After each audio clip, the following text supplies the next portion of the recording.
Hey there, I'm Tammy Kersey, children's picture book author of the Rascally Pup Learns and Grows series, virtual Grammy and Golden Retriever lover on the side.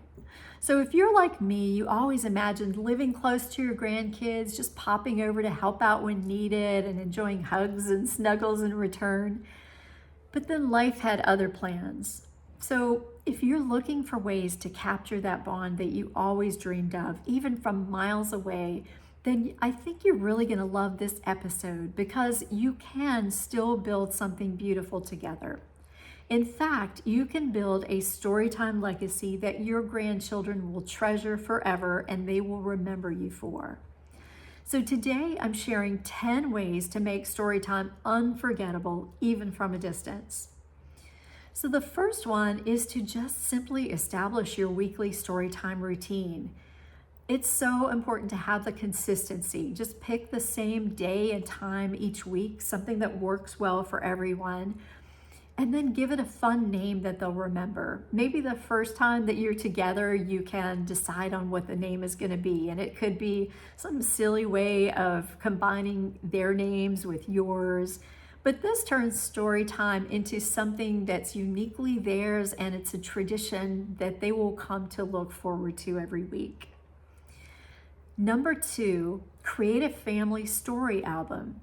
So after you have your storytime routine in place, after each story time that you spend together, jot down the book that you read and at least one special reaction that your grandchild had or something funny that they said.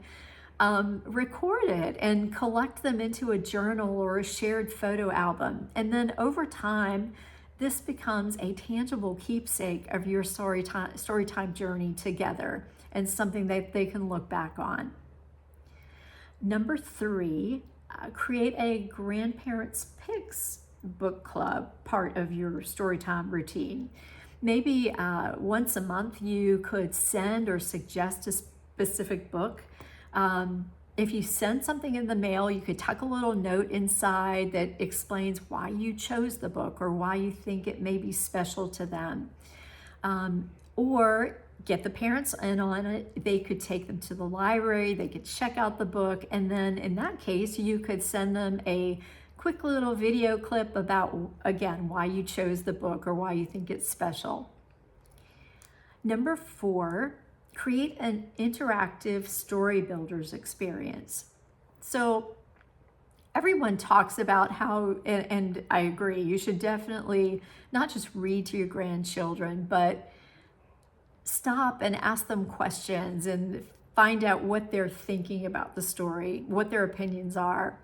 So, but what if you take that to the next level? So you start reading a book together and then you get to one part in the book after they've kind of gotten a feel for the characters and what's starting to happen, and you ask them, well, so what do you think would happen next?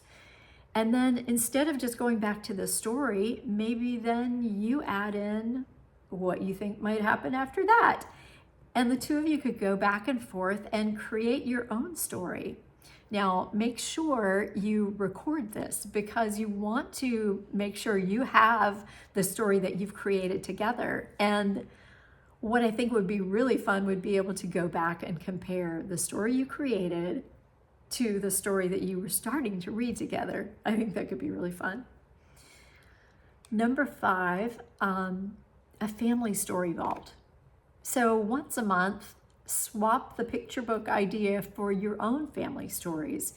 Could be funny childhood memories of yours, tales about their parents. They'll love that. And these stories are so important because they connect them to their roots and help them know where they come from and how they fit into this family story. Number 6, every now and then, maybe you send them a Storytime surprise box. So if you're planning out your stories, if there's something in particular that could really have a fun little prop, or maybe it's a snack if the book incorporates something about food, it could be a sticker, just something tangible, especially for little ones. So then when you read the book, it's something that Grandma sent to me and it's related to the story. They can hold on to it and it makes story time feel close and connected even from afar. Number 7, story voices tradition. So what if you created a silly character that always shows up for story time? Maybe it's a puppet or a favorite character that they have from another book, or a superhero that they're really into, or just a silly voice that's yours. Kids, the quirkier the better, and those are the kinds of things that they will never forget. Number 8, record a story legacy library. So every now and then, record yourself reading their favorite stories, or just send them quick little messages. Then send them the files. I just started experimenting with this, and it was very successful. All I did was send a quick little audio file, and then along with a funny little Halloween song that I found online, and it was definitely a hit. And Grammy has received a couple of audio files in return from her one recording, and I treasure them and I listen to them over and over again. So you know that they miss your voice too. So if they have something that they can listen to whenever they want, that's comforting to them too. Number 9, shared creative spin-offs.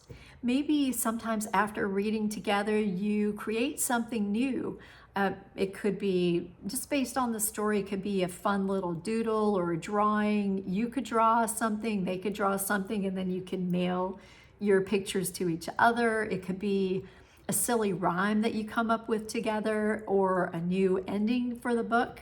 Again, collect these into your own family storybook. Any of these memories, they are treasures, and you don't want to lose a single one of them. Number 10, a holiday and birthday story traditions. So choose a special story for birthdays or special holidays or back to school, and then repeat it every year. This establishes it again as one of your traditions, something that you share between you, and it's something that they'll carry with them as they grow, and just may be something they continue on with their own kids and grandkids. Being a long-distance grandparent, it just isn't easy. But with a little bit of creativity, you can leave a legacy of love, laughter, and stories that last for generations. If you'd like more ideas for making Storytime special, just click the link below. I'll send you my free resource, Erase the Miles, Stay Close to Your Grandkids no matter where they are. It's packed with tips to help you erase those miles and grow closer to your grandkids.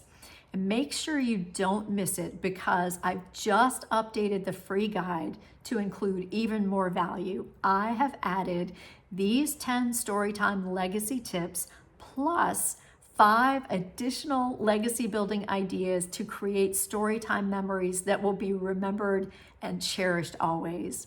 If this was helpful for you, I hope you'll share it with another grandparent who needs some inspiration. And don't forget, hit that subscribe button so you never miss more Storytime ideas like this. Until next time, I'm wishing you happy moments with your grandkids no matter where they live. Bye-bye.